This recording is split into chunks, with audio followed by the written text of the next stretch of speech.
Hello, it's Monday the 13th of March 2017.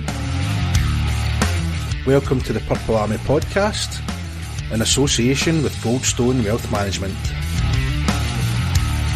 This is episode number 86. I'm Ross McGregor. In this week's show we'll discuss the hot topics around the league, have another mugshot competition, but first off we look back at the weekend's games.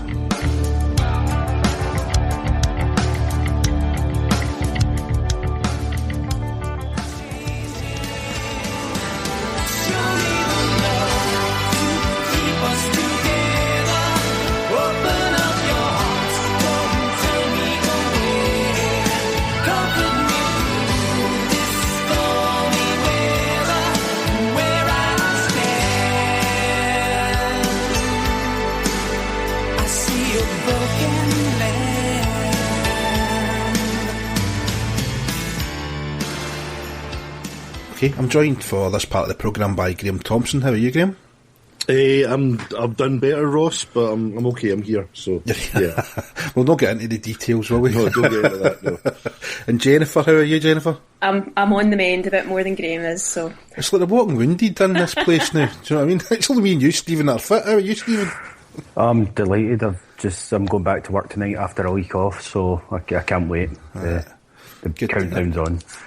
And we'll start quickly with the Clan game against the Storm. 4-1, Craig Peacock put the Clan ahead around the 7-minute mark, I think it was, before Taylor Dickin replied for the Storm.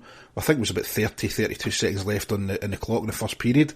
Goals from Scott Pitt and Mike Hammond in the second and Corey Cowett in the third secured the win. I think the kind of talking point, more for what it is worth in that game if you're a Manchester fan, big talking point, disallowed goal for Manchester, which would have been the first goal of the game. Very, very, very early whistle. I have to say, if you were the Clan, if it was going against us, you'd be a bit miffed, but there seems to be a thing about early whistles this season, and I don't know if it's affected other teams, but it's certainly affected us this year. So I think Manchester get a bit of a rough deal in that one. Stephen, did you get a chance to see that? Yeah, I did. I couldn't figure out why it'd been disallowed at first. I missed the whistle, but I'm assuming was it Wilson that was the ref? Yeah, Neil Wilson, yeah. I'm assuming it was him that blew the whistle, but then he gave the goal. So it was a strange one, but there wasn't too much of a protest from Manchester, really. There was only a couple of players that were saying anything, and you never know how the game would have went if that one had counted, and it could have spurred them on a bit, because they were really looking to rack some wins and points together for a late playoff push. So, yeah, it was... I feel I would be hard done by as a Manchester fan, but you know, these things seem to have been happening all season with early whistles and things like that. Well, as you know, I'm kind of right on top of that end of the rink, and I definitely heard the whistle, Wilson blowing the whistle, and I turned to the person that was sitting next to me, who shall remain nameless, and said, "You can't give that. It was a good goal, but he can't give it because he's blown the whistle." And I think at the time the goal came, being the first goal of the game, it could have been a game changer, Graham, yeah? It could have been, especially as Storm went on to play very well. We took our chances, but they did play very well. So, yeah, that could have changed everything. And I didn't get a great view of it, although I did send out a kind of... one of these tweets that you kind of wish you hadn't, and I think I upset Neil Russell, so I'm due an apology to him. But yeah, if I'd been in his position, I would have been upset too. So having seen it on the video now, other than the early whistle, it looked like a good goal. So yeah, as you say, if it had been us, I would have felt pretty aggrieved. Yep. Another big talking point of the game, although it's not so much a talking point concerning the game, was Scott Pitt scored his 200th point, first Clan player to score 200 points. The kind of remarkable thing, if you like, about that is, you know, it's almost, I think he's got something, you know, I should really have checked before I come on, shouldn't I? And you think I would know these things right off the top of my head. He's got, I think, is it 95 goals or something like that? It's kind of almost 50-50 between goals and points, which, you know, means he's going to be kind of honing in on his 100th goal at some point, maybe towards the end of the season, depending how things go. 94 goals it is. Pretty remarkable, Jennifer, isn't it? Yeah, I'm just still really, really surprised that although there was a little bit of an announcement over the tannoy, to have not celebrated that with the man of the match still completely and utterly puzzles me to bits. That was a real missed opportunity to actually celebrate something big and a huge milestone for somebody to be able to have scored 200 points. So I was very disappointed that Pitt wasn't awarded that on Wednesday night. They could at least have made a T-shirt or something about it, but obviously they've not done that either. They're too busy making conference win T-shirts, I think. And we haven't really given them a hard time for that, but you potentially mentioned that I think we've maybe went a bit OTT with the conference win thing. Do you not, Graham? Do you want to talk about that now or maybe later? Oh, no, just go for it. Why not? We'll put it up now. Yeah, no, well, just quickly. Sorry, I just threw that in there. But obviously, we're getting a bit of a hard time around the league from given the amount of noise we're making about the conference win.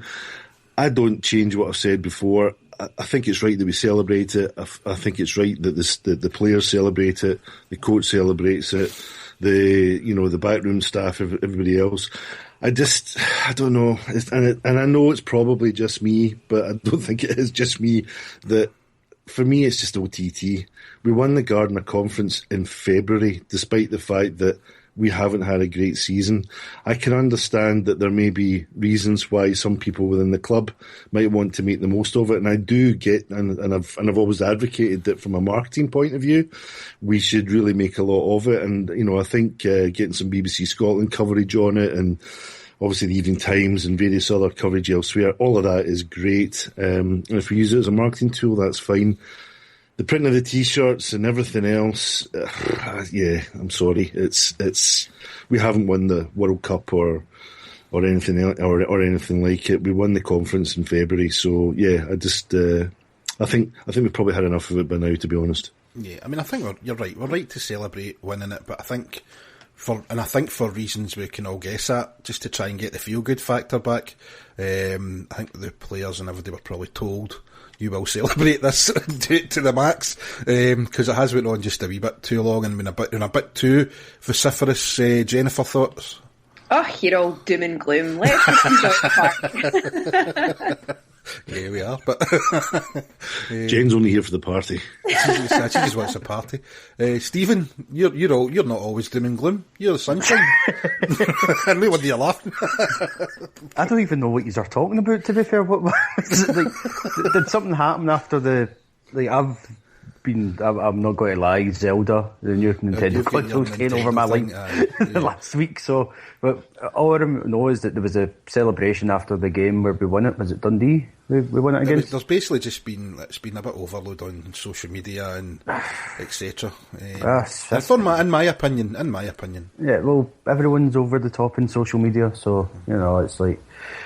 I think you're right, though. We just need to try and get some feel-good factor back to the team, and if it means not exploiting, but like taking it to the max with the conference celebrations, and fair enough, because the club has been given a hard time, especially by some of us this season. So I think they're just trying to get some positivity back heading into the new season, and you know what? I'm okay with that, because there has been a lot of doom and gloom and missteps over the season.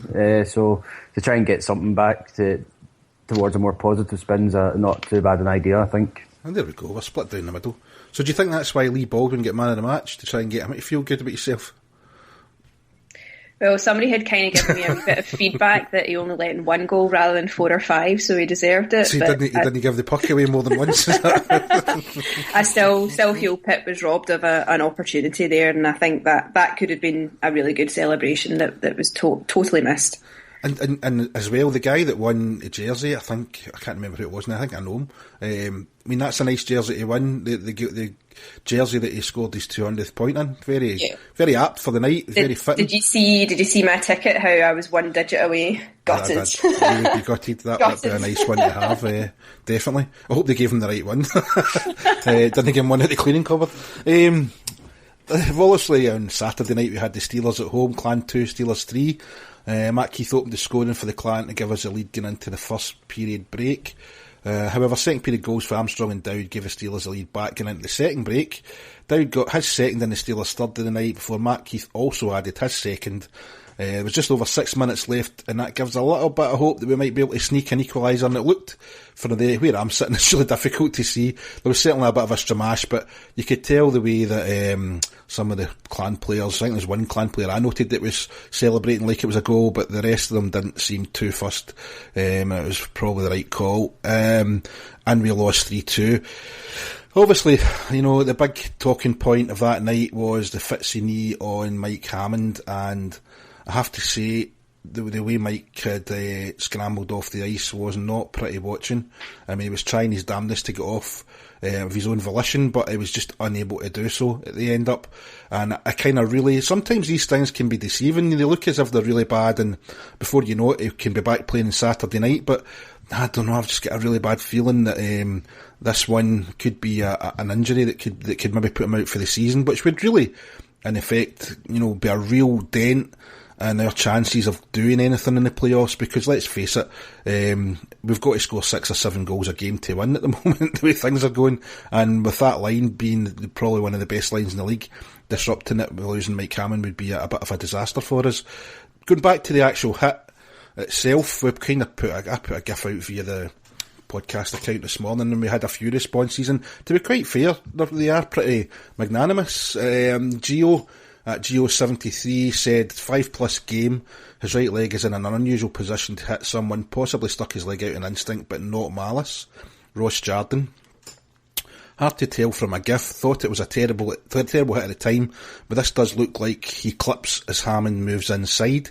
Scott Devon, I think he knew what he was doing but did not think that Hammond would end up as bad as he was. John Russell, Fitzy lines him up, Hammond tries to avoid him and Fitzy's late but not deliberate. The speed of the game is too fast to avoid it. Blair C, not like Fitzy, but he knew he did wrong and there was no protest to be thrown from the game, that much is true. Paul Smith would like to think it wasn't deliberate. Jack Shanks, deliberate you think? ? Looks like they can't get out of the way of each other. Stuart Russell, not sure why he put his leg out like that, but there's only one person who knows if there was any intent. And Mark, at Mark 2015, this only got 5+ game for kneeing, so if the Clan do not put in a request, then no review. All in all, people giving Fitzy the benefit of the doubt here, Graham. It's a difficult one, isn't it? I mean, at the time I thought it was deliberate, I'll be honest with you. I just saw Fitzy just zero in on him, and it looked like a bad hit. You couldn't see the angle in terms of the leg too well from where I was sitting, and obviously you can't tell too much from the video. But I just had the impression that, but bear in mind that Hammond had basically taken the mickey out of the Steelers' D about 3 times in the previous few minutes, and he was just in the process of doing it again at that point. I think, well, my thought at the time was, well, they've obviously realised they've had to nobble him somehow. And again, looking at it now, and with the benefit of not being at the game now and a couple of days to think about it, was it deliberate or not? I don't know. We'll probably never know.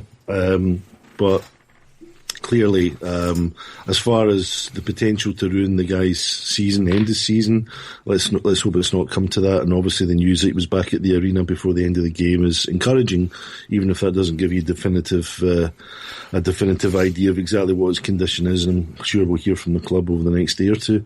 But I just saw Fitzy kind of zero in on him, and I just thought, well, they clearly think this guy's got to be stopped. Whether he was under orders, whether it was deliberate, dangerous ground, and I can't go there because I don't know. I'm telling you what I thought at the time.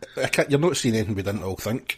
No, exactly. I mean, no, but that's what I'm saying. I thought that at the time, but with hindsight, and we know Fitzy is a player, obviously, and would he try and end the guy's season there and then? No, of course not. Having said all that, as a D-man who's looking at a forward who's already starting to run you ragged, I would think maybe, even at the back of your mind, it's, we've got to stop this guy. Maybe not permanently, maybe not even for the rest of the game, certainly not at the end of the season, but we need to do something to try and contain this guy. So maybe an element of that in it, but a deliberate attempt to try and put the guy out for the season, I can't and I won't believe that. Well, I described it in the forum this morning. It's not so maybe much deliberate as reckless. Do you think, Jennifer, that's a fair description? Definitely reckless. It was right in my sight line and it just looked so sore. But the point of contact for me looked as though it